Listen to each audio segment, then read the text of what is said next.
व्यवस्था को मजबूत बनाने के लिए आप नई नई आधुनिक डिजिटल इनकॉर्पोरेशन टेक्नोलॉजी हम यहाँ ला सकते हैं। तो इसी नीति के आधारित कुछ दिन पहले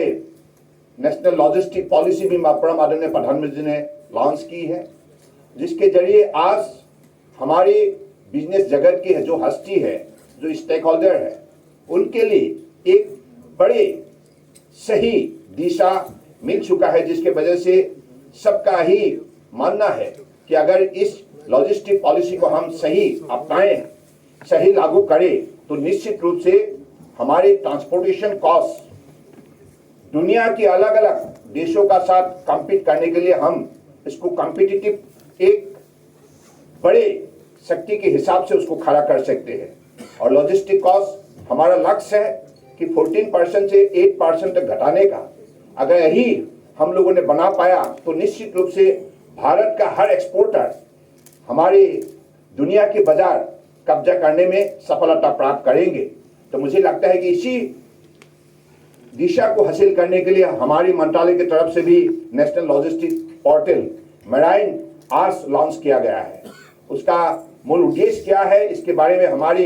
चेयरमैन ने आप लोगों को डिटेल में व्याख्या की है, प्रेजेंटेशन में दी रखा है। तो मुझे मानना है कि हमारे जितना भी स्टेक होल्डर्स है, एक्सपोर्टर, इंपोर्टर, जो भी कस्टम्स हमारे से जुड़े हुए हैं, सबको मुझे लगता है कि इससे बहुत बड़ा मौका मिलेगा और अपने सामान को सही समय पर कैसे सही स्थान पर हम सही समय पर डिलीवरी कर पाएंगे, इस विषय पर भी उनको हौसला मिलेगा। तो मुझे सब लोगों से यही आग्रह है कि आप इस विषय पर सब अगले दिनों में सहयोग करें। को हमारे जो परम आदरणीय प्रधानमंत्री जी की जो लक्ष्य थे कि हमारे पोर्ट को आधुनिक रूप से सजाया जाए, मॉडर्नाइजेशन, मैकेनाइजेशन, डिजिटाइजेशन के सिलसिले में हम उसका शक्ति बढ़ाए, ताकि हमारे एक्सपोर्टर इंपोर्टर को कोई दिक्कत पोर्ट में ना हो और अपने सामान को प्रोडक्शन से लेकर अप टू कंज्यूमर तक एंड टू एंड हमारे इसको डिलीवरी के सिस्टम में कोई रुकावट नहीं होना चाहिए। Seamless movement of the goods and services, यही मूल लक्ष्य है। और हमारे एक्सपोर्टर का, हमारे जो भी अलग अलग स्टेक होल्डर, उनके लिए इतना दिन तक जो दिक्कत हुई थी, अब मुझे लगता है कि ये पॉलिसी लॉन्च करने के बाद उन लोग को बहुत बड़ा मौका मिलेगा। मुझे लगता है कि